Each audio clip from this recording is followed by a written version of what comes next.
All right, we are coming at you today because I do not think that this is going to go well. Because this cat was in a kennel and it was already hissing at me when I walked up to the kennel. So there might be some screaming involved, more from me than the cat. Don't be alarmed. We're going to get through this together. We're going to go on this journey together. So we just got him in here. I haven't done anything yet. I'm going to take his collar off. So we'll see. Oh, they don't even have his collar on right. That's funny. Go away. One of my poodles is up my butt because they're nosy and they love to get me beat up. My dogs are the worst. They're like, oh, he doesn't like cats. Let me stick my nose right in his butt and make sure. That's a poodle thing, little naughties. So, as always, we're going to do the figure 8 harness. I would pretty much bet good money on the fact that this cat is going to do something. If he does it, I would be shocked. I am going to trim his nails right now because if he does go crazy, I'd really rather not get sliced and diced. And he's standing up, so we're going to take advantage of that. And I'm going to actually tie him standing. And the nice thing about that is I'm going to be able to get him tied a little more securely. So if he starts freaking out, really won't be able to help him very much. But there's not much room for him to go. Not a lot of movement. Abel, okay. We give me a pair of nail trimmers, Heather? Yeah. I got to de-weaponize him. Did she like that poodle's haircut? Oh, good. I have some diluted blueberry if you want to use it on the cat. Thank you. I'd appreciate it. His outfit is totes not flattering. He seems like a nice cat, but he just, I don't know, he really just has that look to him. And he was already hissing. Now, it looks like he's had his nails trimmed, so I'm sure someone's handled this cat before, which could also be why he was hissing, because he might just already know. He's like, listen, I know why you're here, and no. So we're just going to quick trim the front nails. Like I said, so that way, if he does start grabbing out at me, if he does start clawing onto things, he's not, oh, yep, I knew it. He was good for it. I knew it. Yeah, this ain't even the rough stuff. Yep, okay. I know. Shit. I know. We haven't even gone to the rough stuff yet, my guy. So, you can see he gonna be a spicy enchilada. Now, the benefit to the harness is, if you see, it's not choking him. It's just making him a little derpy. So he can have this moment, and we don't have to worry about him hurting himself or affecting, his airways or anything like that. We don't want to do that. Let me see. I have the hardest time, angling this stuff. Oh, yep, there he goes.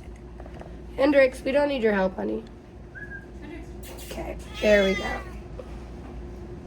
So it's kind of funny because I bought this really nice Canon M50 camera that's meant for vlogging and YouTubing. I literally watched so many videos so I could buy that dumbass camera. And I can't figure out how to upload the videos, even though there's a fancy app, it doesn't ever work.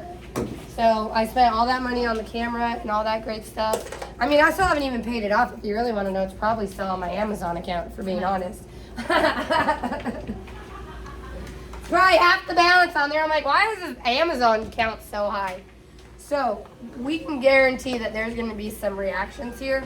We're just going to try to keep ourselves safe, keep the cat safe, mitigate his frustration, and also move through it pretty expediently. We're not going to reinforce to this cat that he hates it. He's already letting us know. We haven't even done anything, and he's like, you're going to die, girl. So, quick pour. Yeah, I know. Look at him. He's like, are you kidding me? He literally turned around and looked at it. That was so funny. He really had that look like, are you fucking joking me right now? And he's peeing. I think this one's just too big. Hey, hey, hey. Hey, hey, hey. Good boy, good boy. All right. It's all right, my guy. I know. Listen, not everybody's going to like it, okay? Not all the videos are going to be pretty, okay? It's all right. Ooh, look, he looked in my soul with that one. He looked in my soul and was like, why are you, Megan, doing this to me? It's like me to my landlords, my slumlord landlords, where I'm like, I don't understand why just one of you doesn't have compassion for me. My whole house burned down and you won't even help me. That's this cat right now. He's like, not one of you are helping me. Why is no one helping me? Hey, it's okay.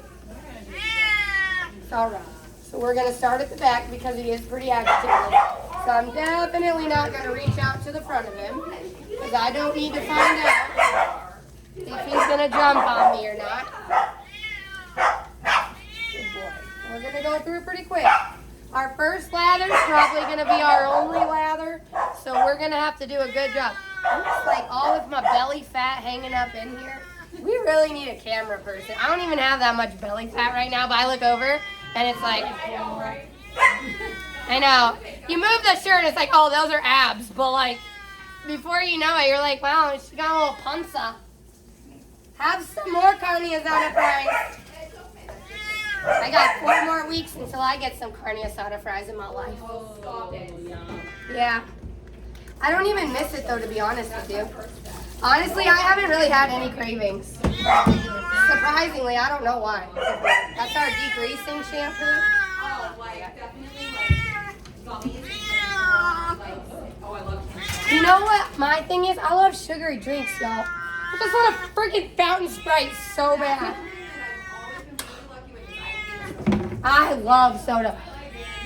I feel like because it's like one of those things when I was a kid, my dad would always have soda and we were never allowed to.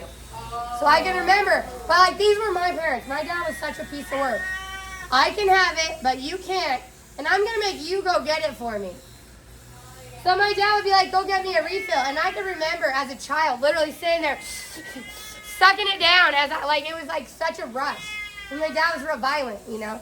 So it was like the rush of like getting caught. And so I don't think Older, you're like, haha, it's mine now. it's a total addiction for me. It's a total like one of those so heavily rooted traumas. It's the same thing with sugar. I can remember being 4 years old in the fridge, sucking down literal chocolate syrup.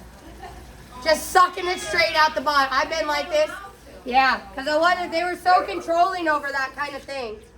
And then if we didn't like the food, we definitely had those parents that would make you eat it for lunch and breakfast, and you'd fall asleep at the table. Yeah, so my kids literally are like, be nice to your kids or else they become the worst parents like me. And my kids, like, his repertoire is like pizza and chicken nuggets, because I'm like, what's the big deal? If that's what he wants to eat, let him eat the chicken nuggies, okay? Leave him alone. Because I don't want, the thing too is because, you know, like I'm a single mom of a boy. And I feel like that's why my dad was so abusive towards women, because his mom was like really abusive towards him. So I feel like that's why my dad kind of like wasn't very nice to us. And I don't want my son to be peeing on girls or anything, you know what I mean? So I don't do weird stuff to him. Because I don't want him to be one of those boyfriends, you know, that does weird shit to her and degrades her because I stole all his power. So, you know, Dylan lives on chicken nuggies and it's fine because he's 6 feet tall at 14, so. Whatever, the chicken nuggies worked, okay? And you know, to be honest, Dylan's entire life, I've been a bodybuilder. I've always eaten, you know, I'd say 80% healthy. If I'm being honest, I do eat healthy. Even when I'm indulging, you know, I will not go to McDonald's. Like, to get Megan to eat McDonald's is like, are you serious right now? Like, are you okay? Are you all right, Megan? Like, are you on a bender or something? Like, are you okay? Like, do we need an because I can't get, okay, this is sort of a moral dilemma I've been having. If you want to know how you get through mean animals, just tune them out.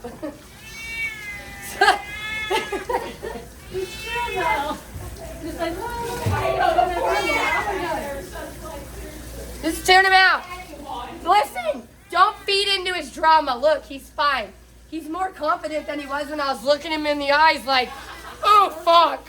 He looks scared, and he's like, no shit, girl. I am fucking scared. Look, really, the less attention I paid to it, the better he did, so that is kind of funny. But I have had this kind of, like, moral dilemma because I do. Like, I actually let my kids eat McDonald's.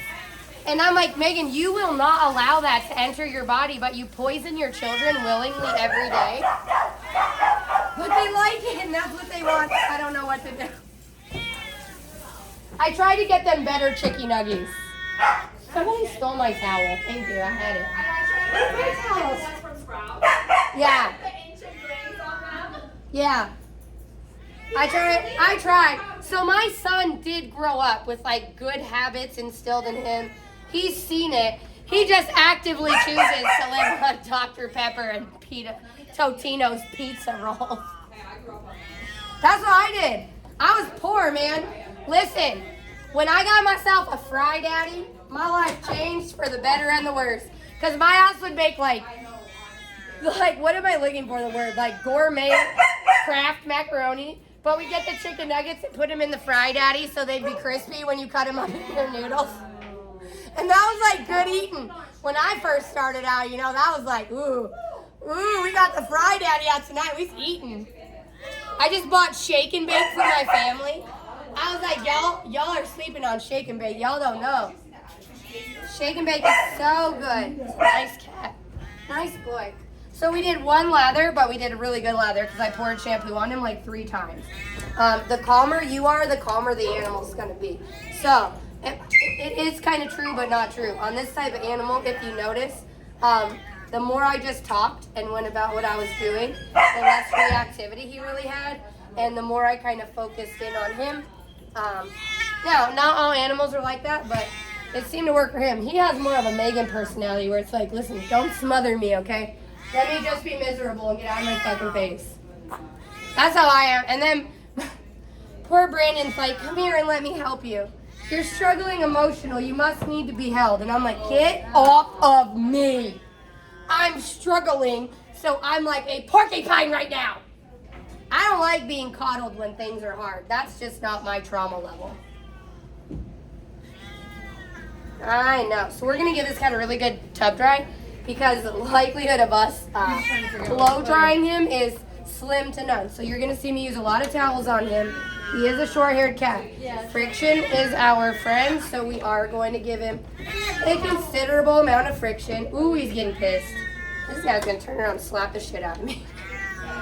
All right, my guy. So I'm going to put him back in a kennel away from the dogs. Hey. There. I'm going to give him little fans with these nice towels to absorb the rest of the water. And then we're going to give his dad a call and say, I really don't think we should blow dry your cat today.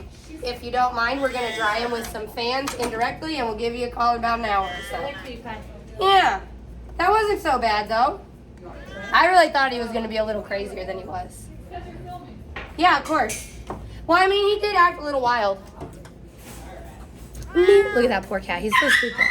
Tell him I love you. Meanwhile, I better stop fucking around before he turns on me and slices the shit out of me.